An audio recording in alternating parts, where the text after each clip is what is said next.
Welcome to my tutorial on how to make this Heritage Duffle Bag. This bag is perfect for packing all of your necessities, whether you're going on a long trip or just a short weekend trip.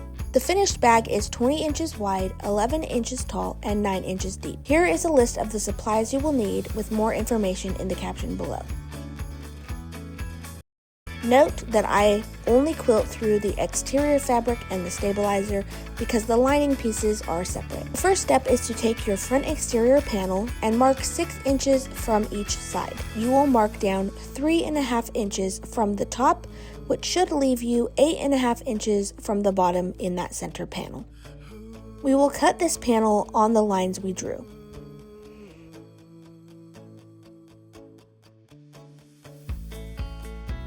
We will take the bottom center piece, fold it in half, and notch where center is. Then we will do the same with the top part of the panel. Next, we will take the zipper lining, 11 inches by 16 inches, with interfacing already attached, and fold it in half to find the center. Then do the same with the pocket flap, 11 inches by 3 inches, and set this piece aside.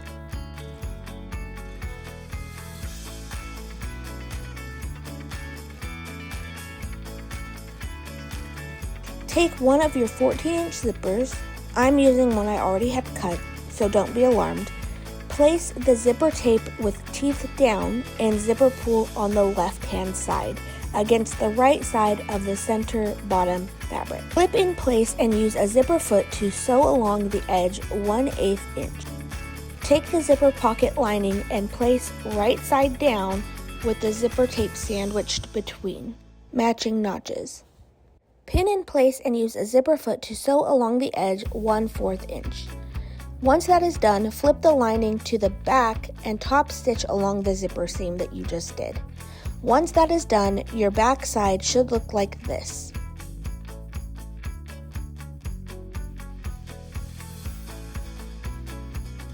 Fold the bottom half of the lining up toward the zipper tape, pin in place at the top edge, and use a zipper foot to stitch 1/8 inch along the edge.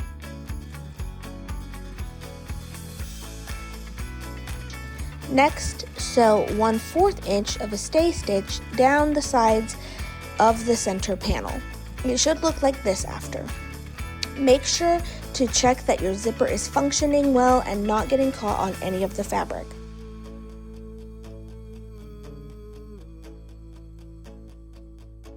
Next, take the flat piece and fold it in half long ways so that the interfacing is touching the interfacing. Press with an iron.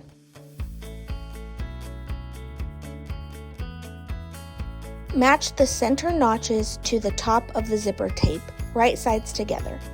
Pin in place and stitch 1/8 inch along the edge. After, it should look like this with the flap covering the zipper. Next, take the upper center panel and flip it to be right sides together with the bottom panel. Match the center notches, pin in place, and stitch 1/4 inch along the zipper tape. After, the center panel should look like this. You will want to top stitch along the seam that you just sewed so that it will lay flat. Then the center panel should look like this. Next, we are going to take the side panels, flip them so the right sides are together with the center panel, pin in place, and stitch 1/2 inch seam allowance down both sides.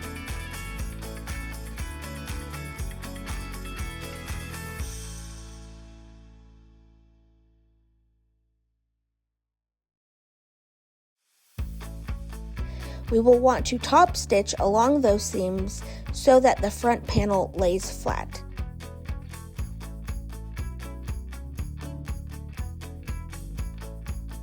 We need the final front panel to measure 12 inches tall by 21 inches wide. There should be plenty of wiggle room that you may have to trim the panel down.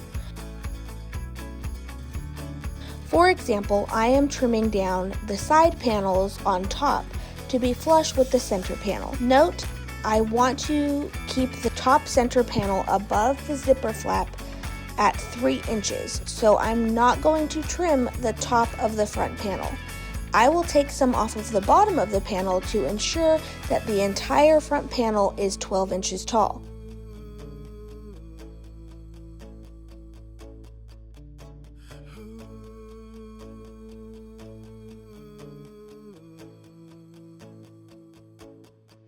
Now your front panel should be complete at 12 inches tall by 21 inches wide. We will take the back exterior panel and the front panel that we just assembled and lay them wrong sides together with top edges aligned.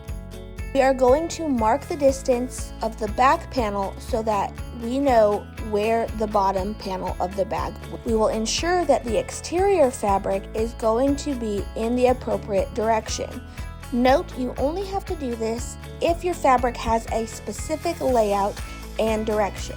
For my fabric, the bottom/back panel needs to be attached upside down to the front panel so that when the bag is turned, the fabric is still going in the right direction. Pin along the bottom seam and sew a 1/2 inch seam allowance. We'll want to top stitch along the seam so that the seam lays flat. We will fold the entire exterior panel in half to find the bottom center and cut notches. Now we will unfold the entire exterior panel and see those lines we marked to differentiate the bottom of the bag from the front and back. It will help to add pins at those marks so that you know where the back panel ends when looking at it from the right side of the fabric. Now we will take the 2 trolley sleeve fabrics, 11 inches by 9 1/4 inches. One should be quilted to the stabilizer and one should not have anything attached. Now we will work on inserting the zipper pocket. To do this, take the trolley zipper pocket lining, interfacing already attached, 10 inches by 14 inches, and place it right side down on your work surface. We will mark 1/2 inch from the top edge. We will create a line 1/2 inch from both sides of the edges. From that line, you will mark another line similar in length, 1/2 inch from the line that you just drew. Mark the sides 1/2 inch from the edges to make a rectangle. Draw a line horizontally through the center of the rectangle. This should be 1/4 inch from the top and bottom lines. Connect the corners of the rectangle to the center line, making triangles. Now take the lining piece and place it right sides together with the quilted trolley sleeve piece. Make sure that the center line of the rectangle is 2 inches down from the top edge of the trolley sleeve. This is where your zipper teeth will go. Fold the bottom half of the lining piece up to make sure that there is none of the lining surpassing the bottom of the trolley sleeve. Pin the lining in place and stitch around the rectangle. Ignore the center line and the triangles. After, it should look like this. Now you will cut carefully along the center line and the triangles. Be sure not to cut through any of the stitches. Now we will flip the entire lining piece through the cut that we just made and press flat with an iron. Once that is flat, we will place the zipper behind the window we created, making sure that the zipper teeth are centered. We will pin the zipper in place and use a zipper foot to edge stitch along the rectangle window, securing the zipper in place. Once that is done, flip the trolley sleeve over, fold the bottom half of the lining piece up, trim the zipper tape on the edges, pin the lining to itself, making sure not to grab any of the exterior piece, and sew along the left, top, and right edges of the lining piece. Double check that the lining is only attached to itself and not connected to the exterior trolley sleeve.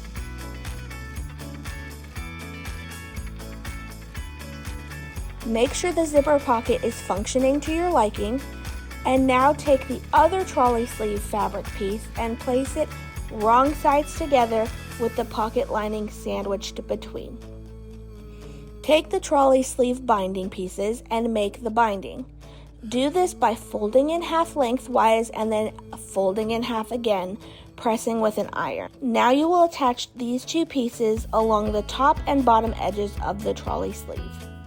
Place the trolley sleeve in the center of the back panel. Pin in place. and we are ready to add the carrying handles. You will need 3 of the 5 yards of webbing for the carrying handles. We will start at the bottom center and pin one end of the 3 yards in place. The webbing should be pinned over the trolley sleeve side seam. Once you get to the top edge, make a handle that is 11 inches long. Continue pinning down the other side, securing the trolley sleeve.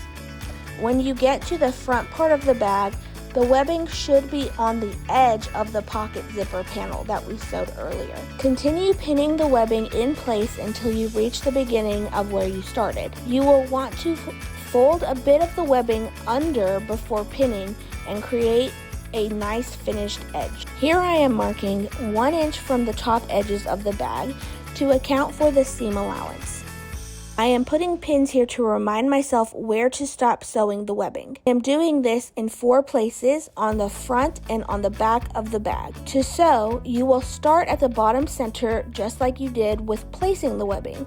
You will stitch down one edge of the webbing until you reach your 1 inch reminder pin. Then you will stitch a boxed edge at the top edge of the bag to add reinforcement. Stitch down the other side of the webbing past the center bottom bag until you reach that 1 inch reminder. You will stitch another boxed X for reinforcement and make your way back down where you started. Now we will take the 2 exterior gusset pieces, 29 inches by 5 inches, and make sure to place them so that the direction of the fabric matches the front and the back of the exterior panel. Take each gusset piece and fold it in half long ways so that you can notch the centers.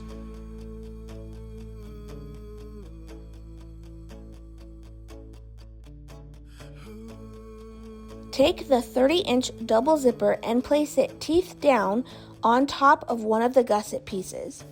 Pin in place and use a zipper foot to stitch a 1/4 inch seam allowance. Then top stitch along that seam so that it lays flat. Take the other gusset piece and place it right sides together along the free edge of the zipper tape. Use the zipper foot to stitch 1/4 seam allowance, and then top stitch that seam to make sure that the zipper and the fabric lays flat. Make sure that gusset is measuring 29 inches in length. Now we will prepare the side pockets. Take 2 exterior side pocket panels, 10 inches by 8 inches, that are quilted to stabilizer. Place 2 side pocket lining pieces wrong sides together with the quilted pieces. You should have 2 that look like this front and back. You can stay stitch down the sides if you prefer. Now take the side pocket binding pieces and create binding like we've done before, and attach those along the top edge of the side pocket panels. Take the triangle ring tab pieces, 6 inch by 3 inches, with interfacing already attached, and fold similar to binding.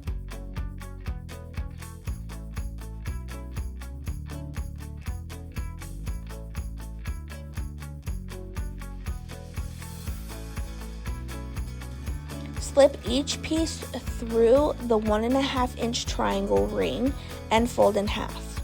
You will want to stay stitch the bottom edge to secure.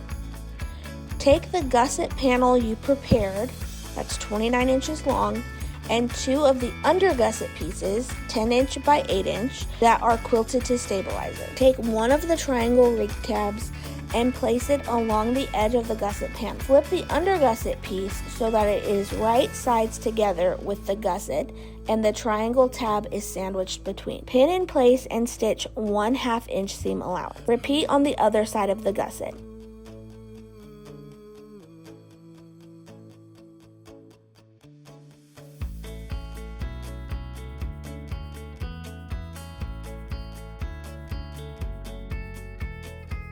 You will want to top stitch along those seams so that everything lays flat. Your gusset panel should now look like this. We will take the outer side pocket pieces that we prepared earlier and attach them to the gusset panels. We will pin down the sides and stitch 1/4 stay stitch of the pocket. Your pockets should now look like this. Now we will take our exterior panel and find the center bottom notches. We will place the gusset panel right side down on the exterior panel, matching these notches. Clip the bottom edges in place and sew a 1/2 inch seam allowance. Your piece should now look like this. Now we will move on to the lining. First, take the slip pocket, 17.5 inches by 14 inches with interfacing already attached. Fold in half lengthwise with right sides together. Stitch 1/4 inch around the edges, leaving a 3-inch gap in the center. Turn the piece right side out through the gap that you left open, making sure to turn all of the corners. Press the piece, tucking in the open seam that you left. Now we are going to attach the slip pocket to the lining piece. Find the center of the lining piece, 32 inches by 21 inches, and cut a notch. Fold the slip pocket in half to find the center and finger press. Do not notch. Match centers of the slip pocket and lining panel. Make sure that the open seam that you left is on the bottom of the slip pocket.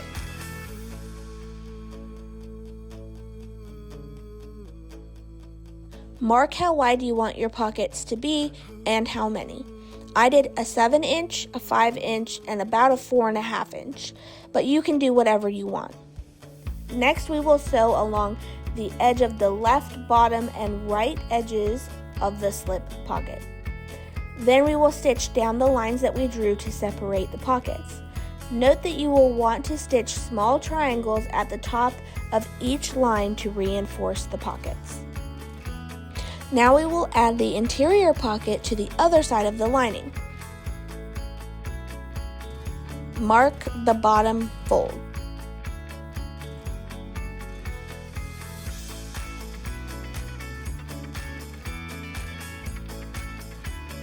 Take the interior zipper pocket lining, 13 inches by 14 inches, and mark 1/2 inch down from the top edge as we've done before. Create a line 1/2 inch from both side edges. From that line, you will make another line similar in length 1/2 inch from the line that you just drew. Mark the sides 1/2 inch from the edges to make a rectangle. Draw a line horizontally through the center of the rectangle, which should be 1/4 inch from the top and bottom lines. Connect the corners of the rectangle to the center line, making triangles. Now take the pocket lining piece and place it right sides together with the bag lining with center notches aligned. Ensure that the center line of the rectangle is 3 inches down from the top edge of the bag lining. This is where your zipper teeth will go. Continue installing the zipper like we did previously.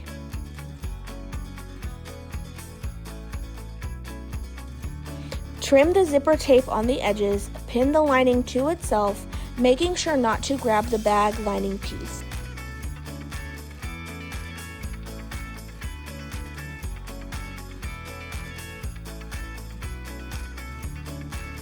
Sew along the left, top, and right edges of the lining piece. Double check that the lining is only attached to itself and not connected to the bag lining. Make sure the zipper pocket is functioning to your liking. Now, take the 2 gusset lining pieces, 29 inches by 5.5 inches, and fold one side of each 1/2 inch in. If your fabric has a wrong side, fold it 1/2 inch toward the wrong side. Now take one under gusset lining piece, 10 inches by 8 inches, and pin it right sides together with the 2 gusset lining pieces. There will be a small gap between the gusset lining pieces at the fold. Repeat this on the other side with the gusset pieces. This is similar to what we did with the exterior gusset pieces. Stitch with a 1/2 seam allowance, fold the whole panel in half lengthwise to notch the center of the non-folded side of the gusset lining. And it should look like this.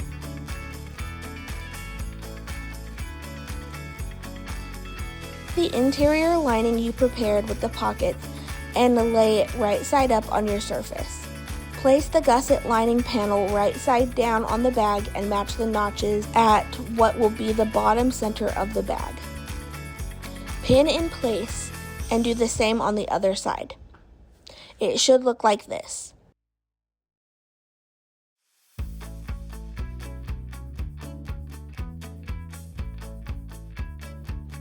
Sew 1/2 inch seam allowance where you pinned.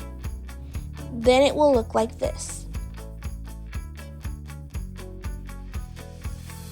Now take one notched edge of the gusset lining piece and match it to the center notch of the bag lining.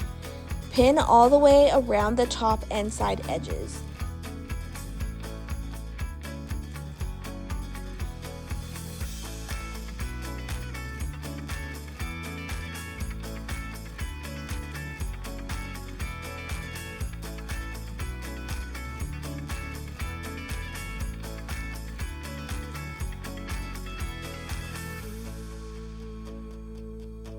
Then take the opposite side of the bag lining and match the gusset lining notch with the bag lining notch. Pin all the way around the edges just like you did with the other side. Stitch with 1/2 inch seam allowance and the lining should be fully assembled and looking like this. Now we will attach the lining to the bag. Take the gusset and match the center notch with the top of the bag panel center notch. Then take the assembled bag lining and decide which pockets you want to go on which side of the bag. I decided that the interior zipper pocket would go on the side with the trolley sleeve. We are going to flip the lining piece over so that the gusset lining is touching the exterior gusset, wrong sides together.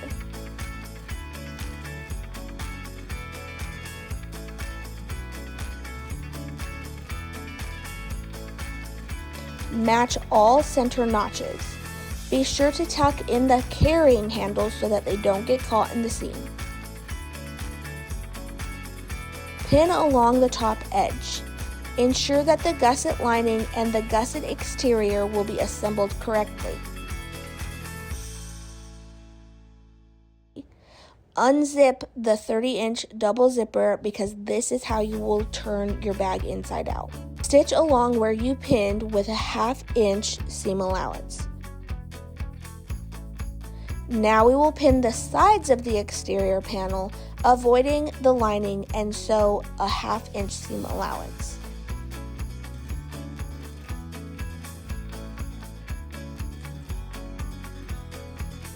That side of the bag is now complete and should look like this.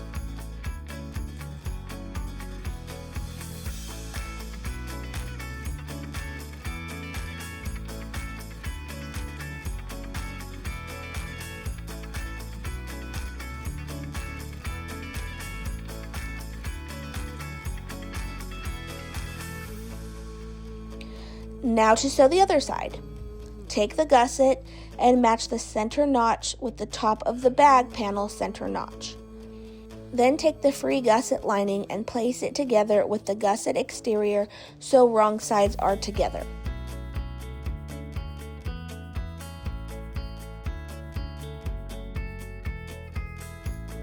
Match all center notches. Be sure to tuck in the handles so that they don't get caught in the seam. Be sure also to avoid the extra lining fabric. You may have to manipulate the fabric a little so you can avoid accidentally sewing other parts of the fabric or the bag in the seam. Pin along the top edge and sew a 1/2 seam allowance.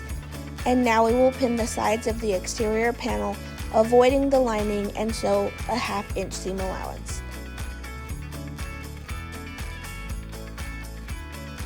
Now this side is complete and your bag should look like 2 boxes stitched together at 2 seams. Now reach through to the opening of the 30-inch double zipper and pull your bag right side out.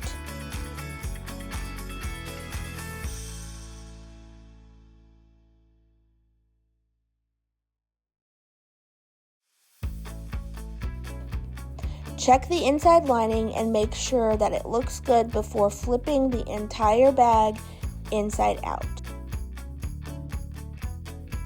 Turn all of the corners and check all of the seams, making sure that they are secure.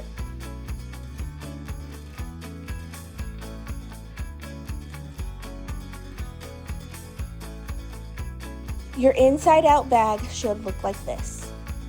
Now you can finish the lining by stitching the folded edges of the gusset lining to the exterior along the zipper tape. I would recommend doing this by hand so that it's easier and cleaner than using a machine.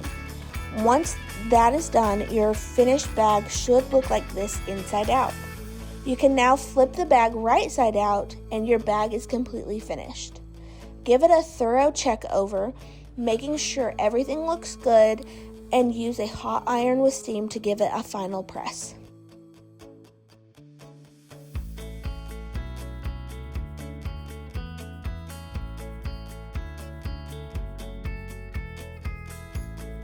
If you would like to move on to the shoulder strap, keep watching.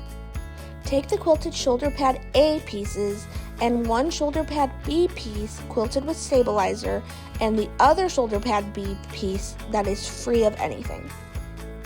Make the binding as we have done in the past and attach them to their respective pieces. Attach 2 binding pieces to the top and bottom of shoulder pad B pieces, and then attach the shoulder pad B piece to the shoulder pad A piece. Add binding all the way around the assembled shoulder pad. The final shoulder pad should look like this.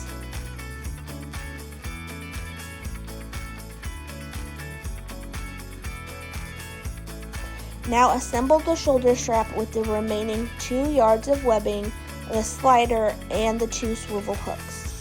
Take one end of the webbing and the slider. Go under and over the middle bar of the slider.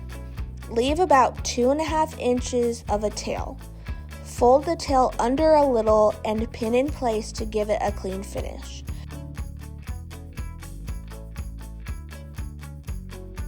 You will stitch a boxed X to secure the tail in place. Once you've done that, take the free end of the webbing and slide it through one swivel hook, the hook part pointing down. Slide until it meets the tail that you sewed. Then take the free end of the webbing and create a loop. Weave the end under and over the center bar of the slider again, so there should be 2 layers over the center bar. Double check to make sure that it looks like this so far. Then take the second swivel hook and slide it onto the free end of the webbing with the hook part pointing up. Double check your work, then fold a 2.5 inch tail and fold it under a little to create a clean finish.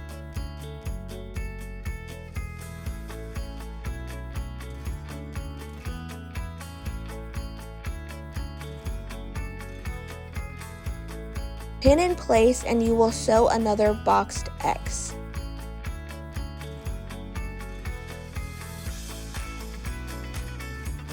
Here is a close-up of how the strap should look.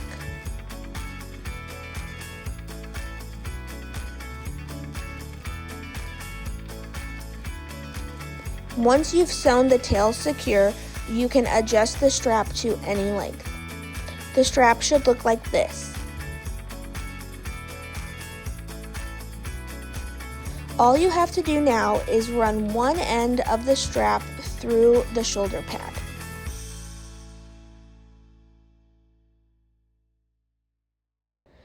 Now you can attach the strap to the triangle rings on your bag.